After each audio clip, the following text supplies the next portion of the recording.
ఈ 80స్, 90స్‌లో పుట్టిన వాళ్ళని చాలామంది ఏమంటుంటారంటే, మీది బ్యూటిఫుల్ ఏజ్. ఎందుకంటే, మీరు అన్నీ ఇలా మారడం జూసారు.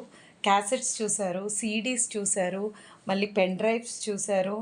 ఇంకా ఎక్సెట్రా అలా చూసారు అని అంటుంటారు. మీది బ్యూటిఫుల్ ఏజ్ అని చాలా సార్లు అంటుంటారు. కానీ అస్సలు కాదండి. ఎందుకంటే, మా ముందు పుట్టిన 60స్, 70స్ వాళ్ళు చక్కగా జాబ్ చేసుకున్నారు. ల్యాండ్ కొనుక్కున్నారు. అండ్ ఇల్లులు కట్టుకున్నారు. పెళ్ళిళ్ళు చేసుకొని పిల్లల్ని కూడా కని సెటిల్ అయిపోయారు.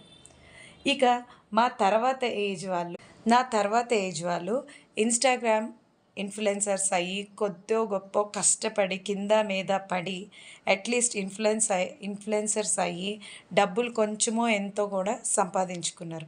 మేమేం చేస్తున్నామంటే 60స్, 70స్‌లో పుట్టిన వాళ్ళ ఇంట్లో రెంట్‌కుంటున్నాము.